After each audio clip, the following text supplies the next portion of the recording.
So now, ladies and gentlemen, it's now my pleasure to present the 2015 Harriman Democracy Award to Yassine Brahim, Rafiq Holani, Wafa Makohouf, and Saida Ounisi. Please join me in welcoming these fantastic people to our stage.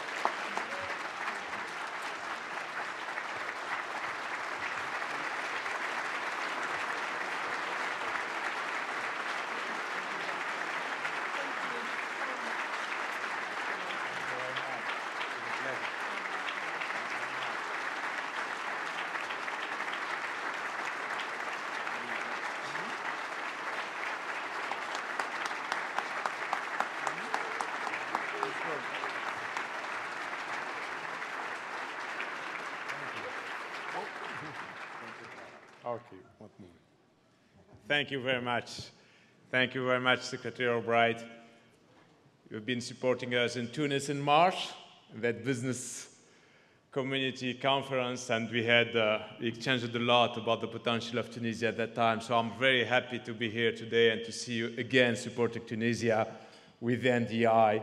Really, we are proud to be here. I'm proud personally to be here with our two MPs and our activists of civil society Tunisia 5 years ago, when we were sitting with friends, discussing in the evening, and if we didn't know one of them, we were taking caution about what we say.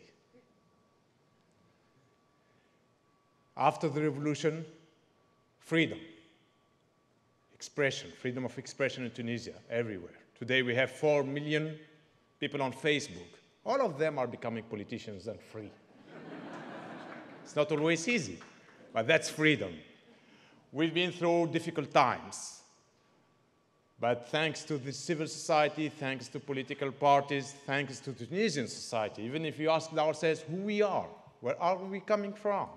But at the end, we've been able to achieve and to deliver and to have a consensual constitution in January 2014, and also to organize elections for 5 years for a parliament and a president at the end of last year.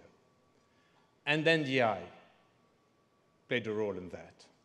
NDI was here day one and helped political parties, civil society, and really it was tremendous. All the NET group, the IRI as well, the SAIP were there. And I can tell you that it's changing the image of the United States of America and Tunisia. You have done very well, guys, especially the team in Tunisia and the team here in Washington. Thank you very much for all what you have done.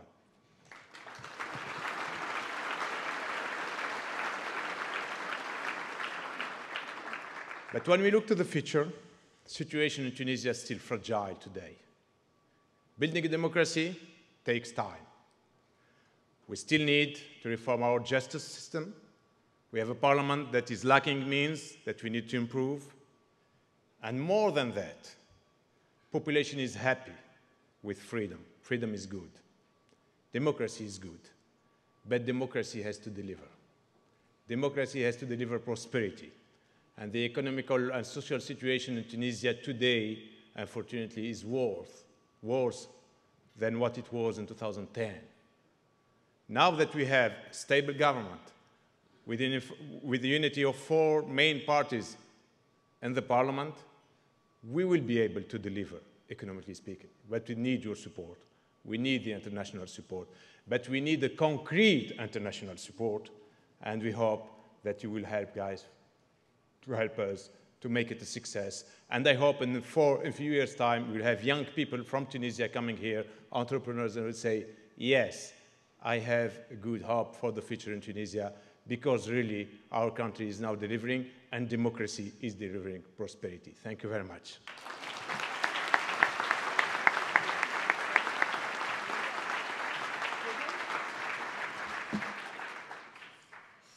Well, good evening, everybody. Ladies and gentlemen, first of all, I'd like to thank the National Democratic Institute for this honor bestowed to Tunisia. Following the revolution, my party of Muslim Democrats and Nahda won a majority in our first ever free and fair election.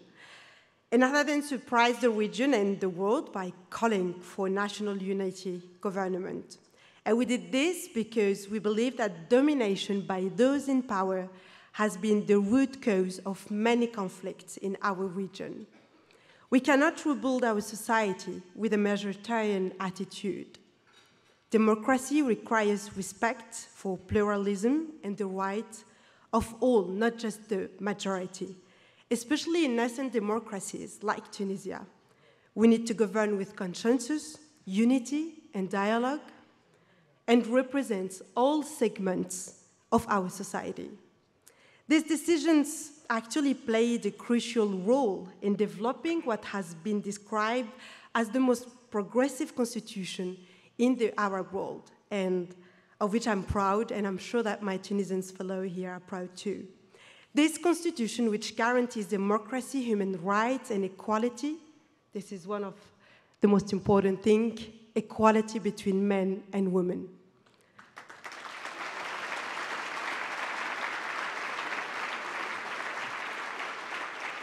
This historical model of partnership between those labeled in one side as secularists and those labeled as Islamists sends an important message to Tunisian society of the power to overcome our divisions.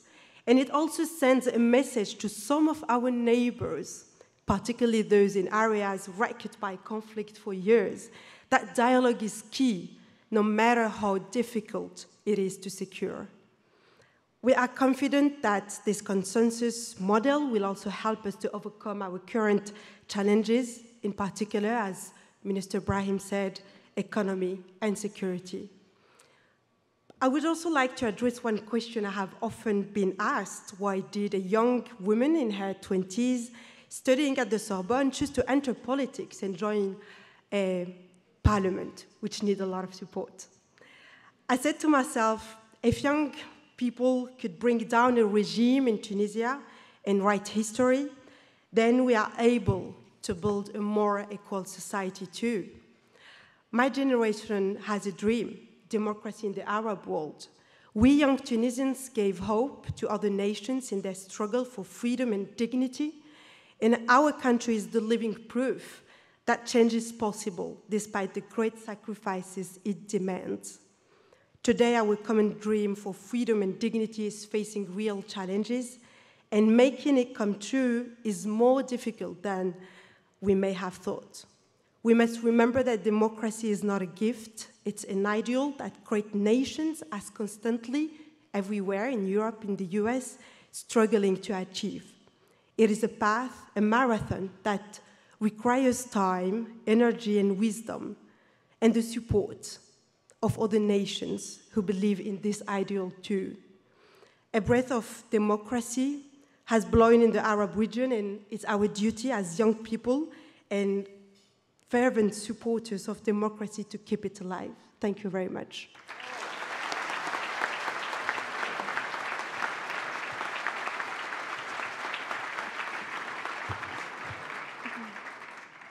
Thank you.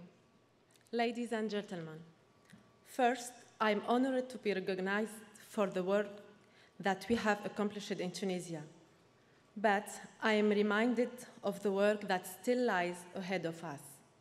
Today, the 10th of November, I share this recognition with the birthday of the American Marine Corps, an organization whose core values we also have tried to hold to, those of honor, courage, and commitment, values that we will need to win our battles that are before us in Tunisia.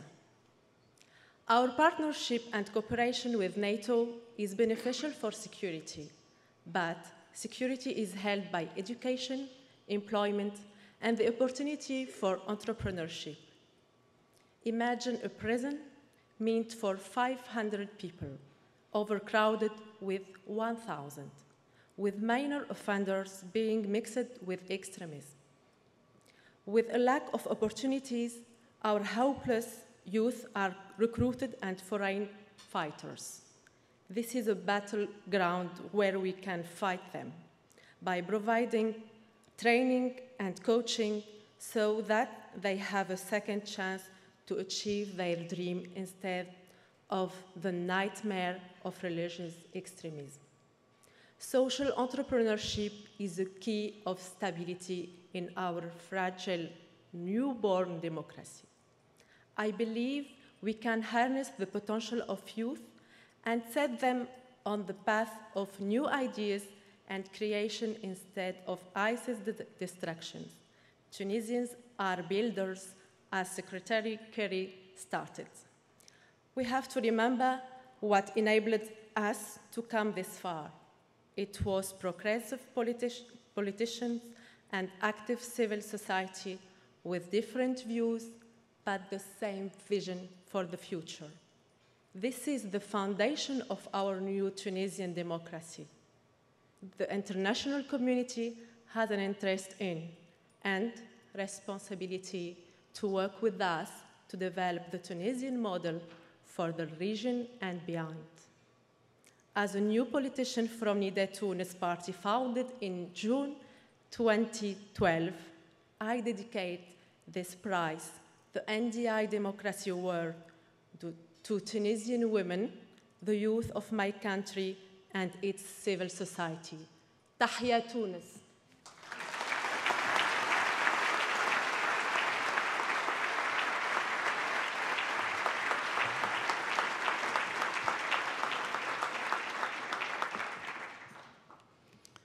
It's really hard to speak after these three brilliant speeches. I need some first. Ladies and gentlemen, first of all, I would like to thank NDI for this award. That's a great honor for me and for all Muraqibun members. But let's not forget, the achievements of Tunisia's democratic transition are fragile and need to be preserved. The current struggle against homegrown terrorism, poverty, and corruption requires that civil society and common citizens continue to defend their liberties and their rights. Addressing the terrorism threat in Tunisia is a top priority, but it is essential to ensure that our country does not overact by scaling back civil liberties. Human rights cannot be sacrificed to fight terrorism.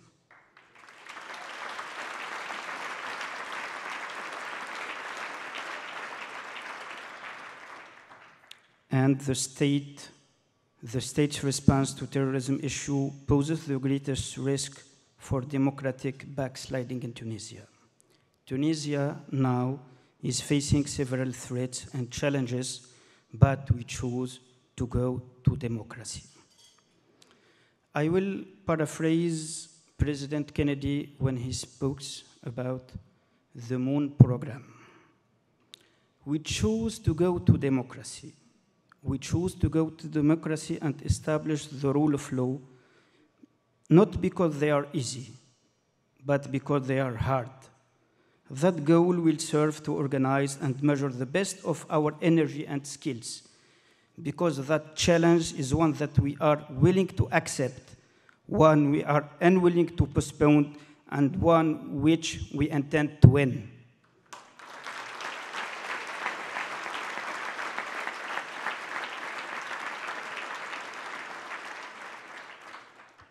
Verse of our national poet, Abul Qasim al-Shabi, used in Tunisian nation anthem, explain our faith in the future. إذا الشعب يوما أراد الحياة